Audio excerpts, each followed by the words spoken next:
these people are. This is my daughter here, and she's older now. This is my niece and her brother and nephew. So that's why the painting is called Cousins. Because honestly, I couldn't find a short enough title that means what this whole thing really means. Which, to my mind, it was more about it's like a connection between the past and present and the future, because you have this antique sofa that's representing the past. And personally, I just love how I painted this. It's my favorite part. So they had this antique sofa that they were sitting on, and the whole lighting. When I was taking these photos, I used several photos from that day. It was a Thanksgiving visit. That's my habit, is I just take pictures everywhere. So I was taking pictures of them. She looked over at me as I was snapping a shot, and I was like, oh, and I knew right then, I'm like, oh, when I look at that photo, I know it's going to be a good one. She has that look about her that is that old world sort of Renaissance look at her. It's a very Mona Lisa kind of look. And the way that she was sitting and everything, it's just like, all the way down to her toes, it was just, it really struck me as having that sort of Renaissance look to it, and then combined with the old. So that's like the past, that sort of feature of this whole image. And then of course the present is the Nintendo DS, which is, my son had to tell me that's what that was. Nintendo DS. I'm like, oh, okay, so I know what that is. But, and then the future part is because these kids are all older now, and you kind of see, and like her expression makes her look older than she was at that time. I think she was only like 13 or something. But she just had that look about her face, like she's looking into the future. But and then the dog, I just put in there for balance. But as far as the composition goes, I like to push the rules a little bit. I absolutely love putting some major element of an image in the middle, which I didn't do this time. This is the middle, but her face is right in the middle from the left to the right. And as I was cropping and composing, I have actually, the dog was from a different photo from the same day.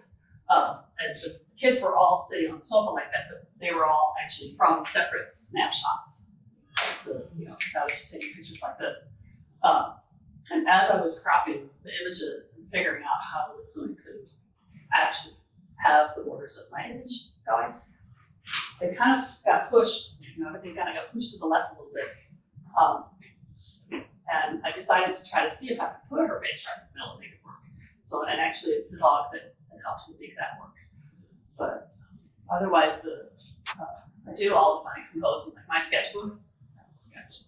My sketchbook is Photoshop. So while I had the photos in there, figuring out how they were going to look, I actually darkened these edges quite a bit, because this was like midday and the sun was streaming in through an open door. That's what this light is.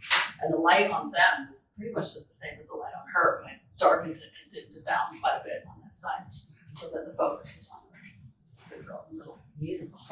Gorgeous. You always work in pastels? Pastel is my main medium, yeah. We've had a little bit of practice in other mediums, but pastel is the most familiar. So when I have a job to do or when I get something done that's I know it's probably going to be better than other mediums, I just do pastel. It's a good choice. Well, it does look so old world, I mean, it's funny to think it's all, you're using more modern techniques of Photoshop. So. Does the white hand have the robe? Does it have significance of any kind? The width? The robe. The blanket. The robe. Oh, that was just on the sofa. Is it family or living room, or is it just? I don't think so. I think it's just there was a footstool here that was like covering up this other leg, and it had a similar sort of throw on it. I originally had that in the composition until I realized that it didn't add anything. It was actually kind of obstructive. So I removed it completely from the painting. Do you filled in. play with your light tones in Photoshop you get ideas of. I do, yeah. In fact, my own instinct for painting is very photorealistic. I've actually been trying to loosen up for the last 20 years. This is about as loose as I get. So my brain wants to just copy a photo. So when I'm in Photoshop and I'm composing, I try to get that photo as close to how I want that painting to look as possible. And if I have to, I'll change. I took that footstool out and I actually added this blanket here in the dog bed. It's completely my imagination. I added that in just to kind of connect it to the bottom of the image. But mostly I like to just be able, when I get to the painting process, I like to be able to just treat my photo, just copy. So, yeah. What kind of support do you use? Is it the pastel paper with a lot of tools? No, I use a gator board. It's gettable. Gator board with pastel primers, I underpaint pastel primers. So like this, the tone that you see under here is a lot of the quinacridone glass of gold with some terracotta lightly blended over it. And then the dark tones will have all the terracotta, like underneath this wood tone. Mhm. All of the shadow tones is the terracotta color. And I might have used the black as well. The black primer or an ultramarine blue primer under the very dark parts. Did the prime provide a lot of tools? Yeah, it has Because some the whole country, Yeah. the layer of your contains pastel pumice in it, so it holds hold it the up. stuff. Yeah.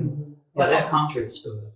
another thing about the underpainting that I do with those warm tones is that I try to allow some of that to show through the pastel if it works out that way. And I think that plays a big part in how these light areas, since you've got that quinacridone and glass of gold showing through the pastel and those highlights. And when the sun shines on it, the lights shine on that, and you can see this a lot more in like my other work, mostly ranch animals and stuff. But when it shines on it, that primer has a tiny bit of sheen to it. Not like pastel, which is completely matte and it doesn't reflect. But the primer will reflect that light just a little bit.